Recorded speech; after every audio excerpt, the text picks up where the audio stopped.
Саламатсыздар ма?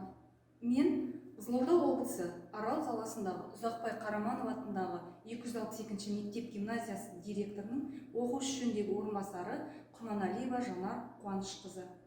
Өздеріңіз байқағандай, мен бүгін сіздерге мектепке дейінгі тәрбие мен оқыту, бастауыш, негізгі орта білім беру ұйымдарында педагогикалық кеңес қызметін ұйымдастырудың және оны сайлау тәртібінің үлгілік қағидалары туралы таныстырамын.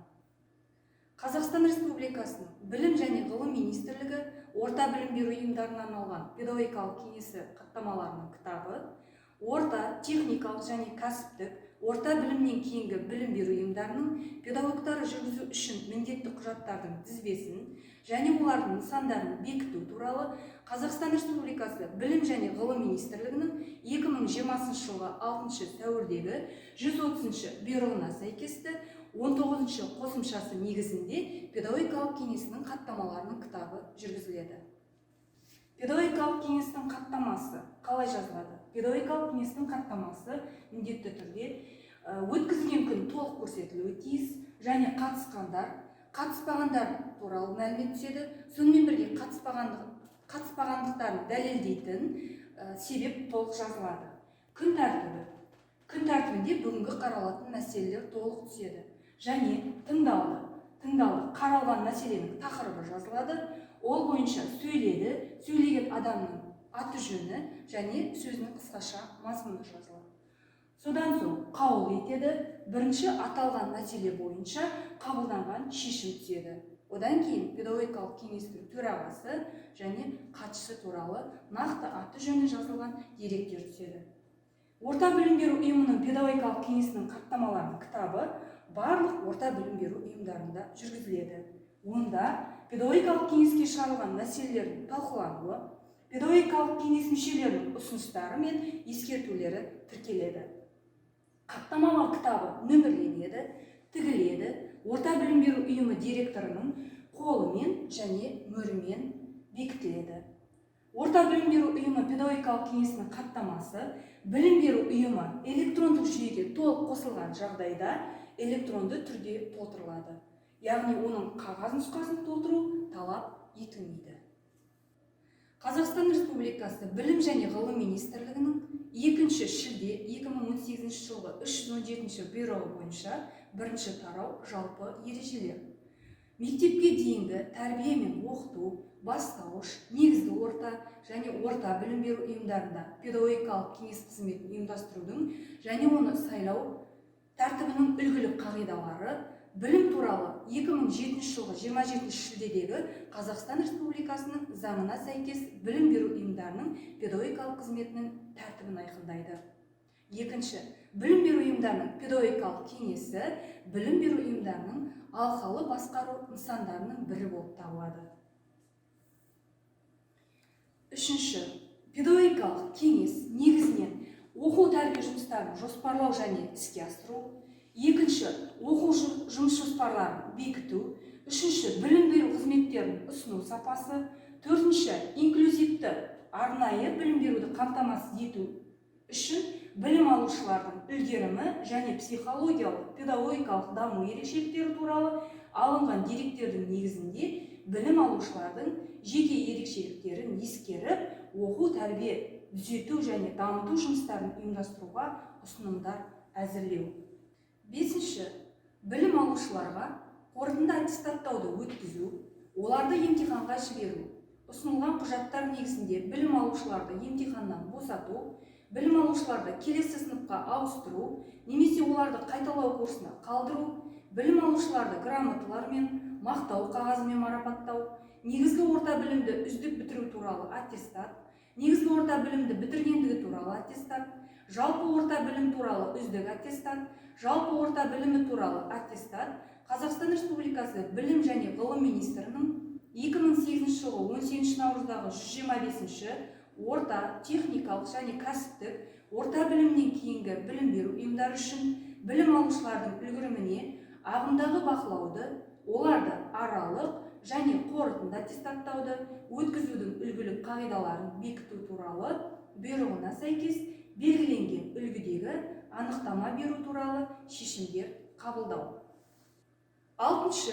Мемлекеттік білім беру ұйымдарындағы педагогтардың оқу жүктемесін бөлу, оларды аттестаттауға дайындау, марапаттау және көтермелеу, білім беру ұйымының 3 тілде оқытуға ауысуы. 7. 8. Экстернаттық оқыту нысанындағы білім алушыларға рұқсат беру, қорытынды аттестаттауды жүргізу. 9. Зияткерлік, ғылыми, спорттық жарыстарға, музыкалық шығармашылық конкурстарға қатысушы білім алушыларға жеке жұмысты ұйымдастыру. 10. Сабақ кестесін құрастыру. 11. Білім алушыларды қабылдау, ауыстыру және бітіріп шығару. 12. Білім алушының эмоциялық, ерік және жеке дамуын зерделеу. 13. Оқуы мен тәрбиесінде тұрақты қиындықтарға шалдығатын балалардың ерекше білім алу қажеттіліктерін анықтау үшін оларды психологиялық, медициналық, педагогикалық консультацияға жолдау бойынша ұсынымдар беру. 14. Кәсіби қызметке алғаш келген педагогқа бір оқу жылы кезеңінде бекітілетін тәлімдерді анықтау мәселелерін қарастырады. 2. тарау. Педагогикалық кеңестің құрамын және оны сайлау тәртібі. 4. Педагогикалық кеңестің құрамына білім беру ұйымдарының барлық педагогтары кіреді. 5. Педагогикалық кеңес өз құрамын бір оқу жылы мерзіміне төрағаны, хатшыны сайлау арқылы жүзеге асырады. 6. Педагогикалық кеңестің құрамы бір оқу жылына білім беру ұйымының басшысының бұйрығымен бекітіледі. 7. Білім беру ұйымындағы педагогикалық кеңестің отырысына педагогикалық кеңестің мүшелері толық шақырылады.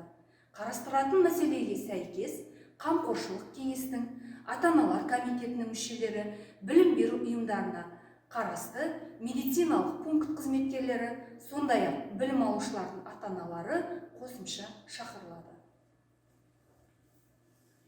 3. тарау. Педагогикалық кеңестің қызмет тәртібі. 8. Педагогикалық кеңестің жұмысы бір оқу жылына әзірленетін және білім беру ұйымының басшысы бекіткен жұмыс жоспары бойынша жүргізіледі. 9.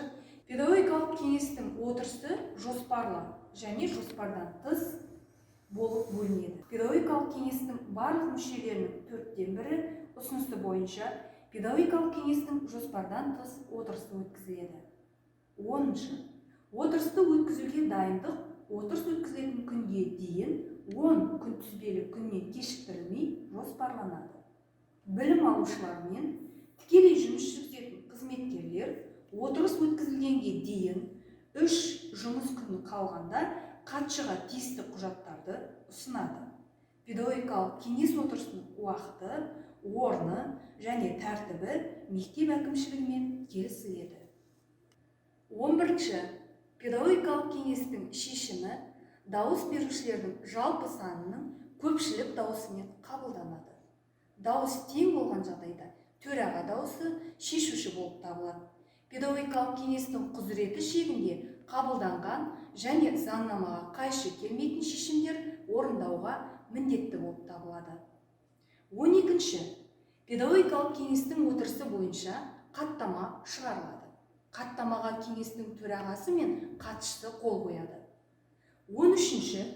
Педагогикалық кеңес отырысында талқыланатын мәселелер бойынша орындау мерзімі және орындауға жауапты тұлға көрсетілген қаулы шығарады. Кеңестің кезекті отырысында төраға өткен педагогикалық кеңес шешімінің орындалу нәтижесі туралы қорытынды шығарады. 14. Педагогикалық кеңестің хаттама кітапшасының әрбір беті нөмірленген, жіппен тігілген, білім беру ұйымының мөрімен және білім беру ұйымының басшысының қолымен бекітілген болуы тиіс. Педагогикалық кеңес хаттамасы осы реттілік негізінде жүзеге асырылады. Назар аударып тыңдағандарыңыз үшін рахмет.